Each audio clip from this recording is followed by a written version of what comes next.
Hi there, I'm Brendan. Welcome to Central Park.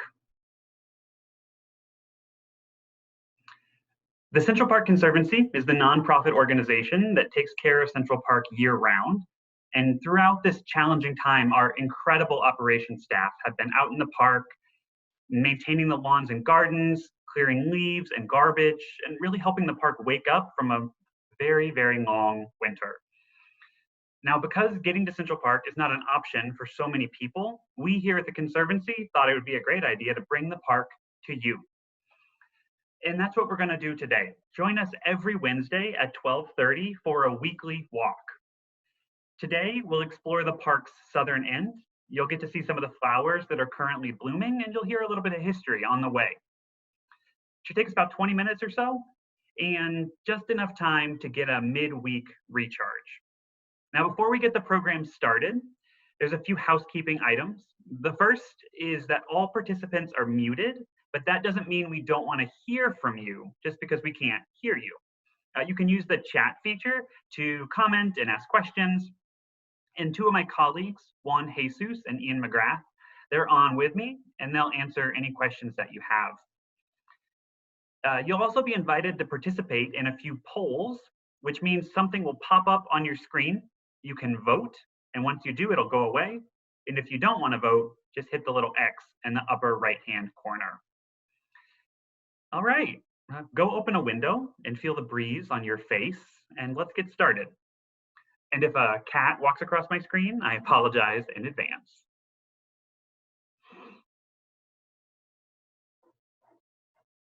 All right, let's go ahead and orient you with a map. Central Park is 843 acres, so it's quite easy to get turned around. We'll start our virtual stroll in the bottom right-hand corner, and that's the corner of 59th and 5th Avenue. It's the first leg of our virtual walk, and we're going to head up to the dairy, and we'll stop about 3 times along the way. As I mentioned, all the photos that you'll see today, they were taken in the last week.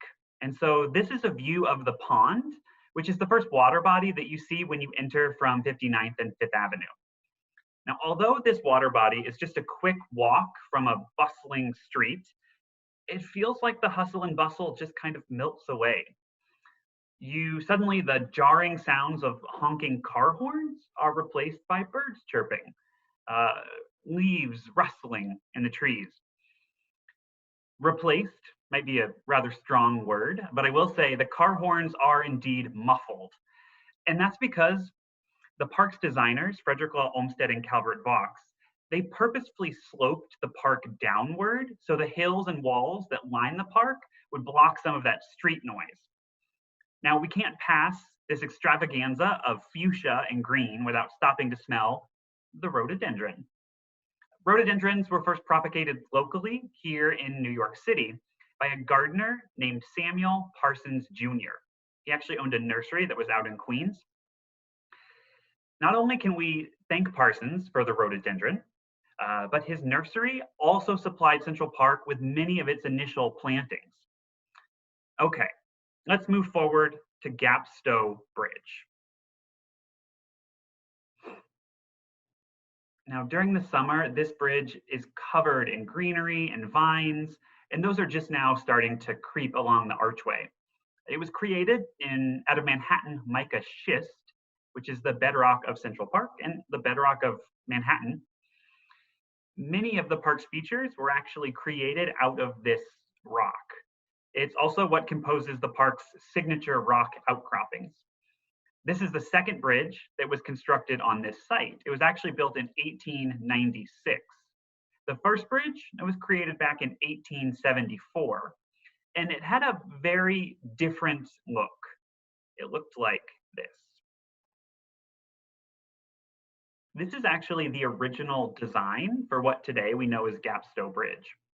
It lives in the New York City Municipal Archive. It was created by a man named Jacob Ray Mold, who was another key player in Central Park's design. The bridge didn't stand the test of time because it was made of cast iron, which is very, very durable, and wood, which is not. Which bridge do you prefer? This more ornate structure or the kind of more naturalistic structure that we have today. Here's one of those poles that I was telling you about. Go ahead and vote. And once you all vote, I will let you know what we all decided when we get to our next breaking point. Now, I know it might be hard to see because it might be blocked by my face, but in the upper right-hand corner of your screen, there's a little mark that reads estimated cost, $8,000. Those were the days, right? Construction around the park today, it's a little bit more pricey. Case in point.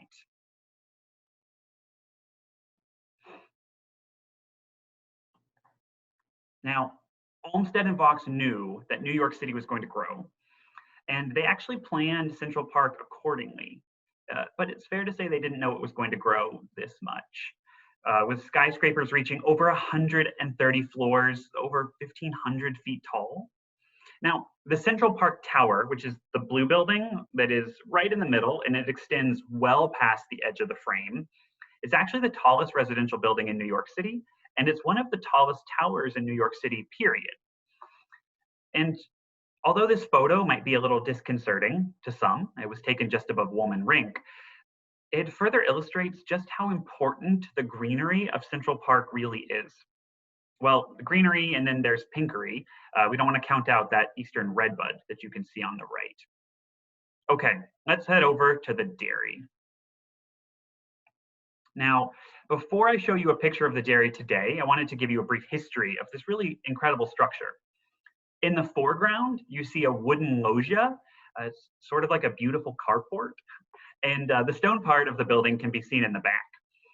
Now, there were never any cows at the dairy, but there was milk. Its first use when it opened in 1870 was actually as a milk dispensary. And maybe that's what those kids are doing as they sit on the lawn, taking in the springtime sun, and they're wiping milk mustaches from their face. The milk dispensary didn't last long. And over the decades, the structure had a multitude of uses. By the 1970s, it was actually a park maintenance shed. And that's really where the Conservancy comes in. By the 1970s, the dairy was kind of a foreboding place, if you will, and long gone was that decorative wooden loggia. In this image, though, you can still see the wall on which that loggia sat just across the street from the building. When the Conservancy was formed in 1980, this building once again became a bustle of activity. It was actually one of the Conservancy's first office buildings. And more so, the dairy was one of the Conservancy's first restoration projects. We restored it in the early 1980s. Now here's the dairy today. It's pretty incredible how faithful the Conservancy's restoration project was in 1983 when we brought it back to its former glory. However, there's obviously more to be done. The Conservancy's next big restoration project is going to be the dairy, once again. The next phase will be really big. We're going to put in some structural stabilization and some accessibility improvements to make sure that the building lasts for generations to come. And now you see those bursts of orange right out in front. Those are not spring blossoms, but they are representative of the Conservancy's really tireless work to keep the park clean and green. And we do have some pretty cool blossoms coming up, though. All right, let's go ahead and head on the second leg of our journey. We're going to go from the dairy and we're going to reconvene at the base of the historic mall. And as you cross the street, look both ways. We don't want you to get hit by a virtual bike. We're then going to walk down the mall to Bethesda Terrace, which is often called the heart of Central Park. Before we do, let's go ahead and look at that poll and see which bridge you all preferred. It looks like the current design won out 60-40. I think that's fair. The initial one was quite beautiful, but there's something really majestic about a huge stone bridge right as you enter Central Park. Thank you all for voting. Now, I'll meet you at the Olmstead Flowerbed. At the southern end of the mall, it's a circular flower bed, as I mentioned, called the Olmstead Flowerbed. It was created in 1972 by Frederick Law Olmsted, or excuse me, for Frederick Law Olmsted, he was dead, for Frederick Law Olmsted's 150th birthday, which was on April 26th of 1822, when he was born. And so his birthday, happy belated, Mr. Olmsted.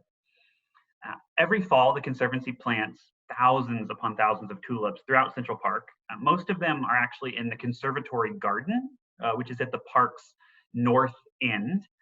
18,000 of them go into that garden. This field of white tulips that you can see, it's actually a very nice stage for William Shakespeare, who's the statue you can see striking a pose in the back. Now, white tulips are not the only tulips that can be found in Olmstead Flowerbed, and they're also not the only flower, of course. The vibrant purple that you see in the top right-hand corner, it's from an azalea. And the scientific name for azalea is actually rhododendron. And there are a lot of similarities between the two. It's easy to confuse them, but there's also some pretty big differences.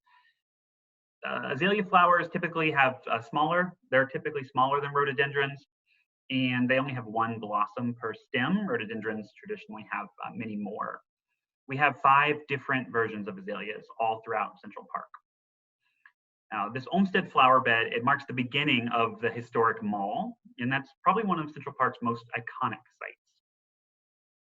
And here it is, the mall on a beautiful springtime day, just last week.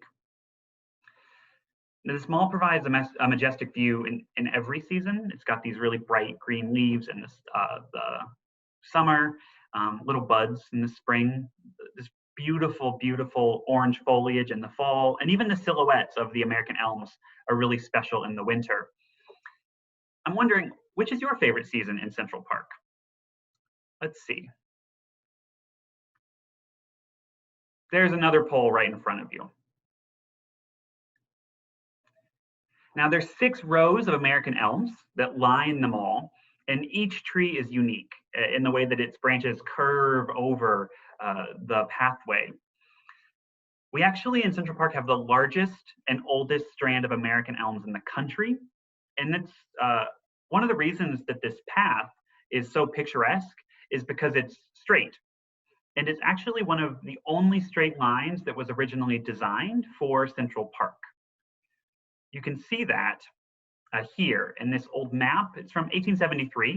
It was created by an engineer named John Bogart. And on the map, you can see that Central Park is actually full of gently curving lines. And this promotes leisurely wandering. And then there's the distinct formality of the mall, which is much more akin to a garden that you might find in Europe, with the very kind of clear rows of trees. This is a formal landscape, and it's one of the 3 different types of landscapes that Olmsted and Vaux used as they were designing Central Park. You have the formal, the pastoral, which think of them as open meadows, and then you also have the picturesque, like the Ramble and the North Woods, or woodlands scattered throughout the park. When Olmsted planted these American elms, he knew they would get big and be beautiful, but it actually took a while. This is a stereograph from early in the park's history, and it shows what the mall initially looked like when the trees were pretty small. The little boy leaning against the trees, he's probably thinking, when these get big, they are going to be so cool. And he is right. But these elms that you see here, they're not the elms that we have today. We actually have the 3rd planting. Most of the earlier elms were killed by Dutch elm disease, and that swept through the country in the early 20th century. Now, we're going to promenade up this mall. We're going to head to the terrace, which is often called the heart of Central Park. And as you walk, imagine that you hear some music, perhaps the sound of a saxophone player, or someone who's playing drums on overturned pickle barrels. Both of those are distinctly Central Park. And here we are. At the end of the mall is Bethesda Terrace. It's originally just called the Terrace, and it's a 2-story structure made of sandstone, brick, and then cast iron as well. And it was completed in 1864. Now on the top, visitors can look out across the plaza and take in the Angel of the Waters, who sits in the center. The view from the 1st floor, though, it's really equally magical. It's called the arcade.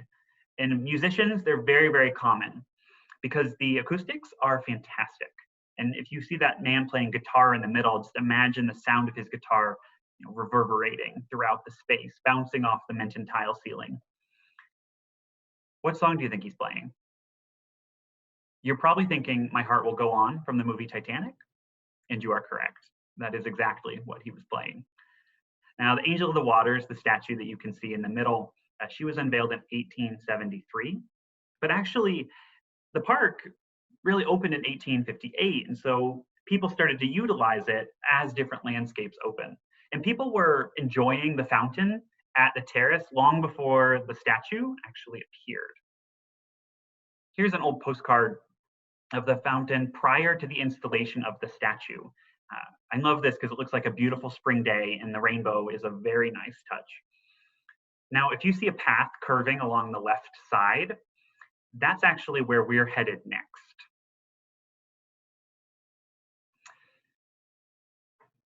As we wrap around the southern end of the lake, we're going to go from Bethesda Terrace to Wagner Cove, and we're going to stop and look at some of the blossoms as we go. Before we do, let's see.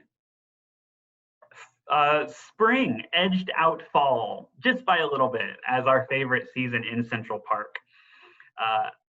All seasons are absolutely beautiful, and there really is something magical about spring, what's happening in the park right now. All right, let's go ahead and get ourselves moving, and then we'll stop and smell the flowers. Like this one. Now these flowers, they're really easily identifiable because of their distinct shape. They look like hearts, but we'll take that one step further. These flowers are actually called bleeding hearts because they resemble a heart with a single drop falling from it. They are very, very romantic. Now, eventually the petals, they'll split open, and when they do, it gives it a very different look. It almost looks like a person in a bathtub, and that's why another name for these flowers is actually Lady in a Bath, which is really quite delightful. Oh, here's another one. Now, this is an Elizabeth magnolia, and there's a number of magnolias throughout the park, but this species is particularly special. And not only does it have these really bright yellow flowers, when most magnolias are pink or white or magenta, but this is a hybrid, and it's a local treasure. It was patented in 1977 by the Brooklyn Botanical Garden right here in New York City.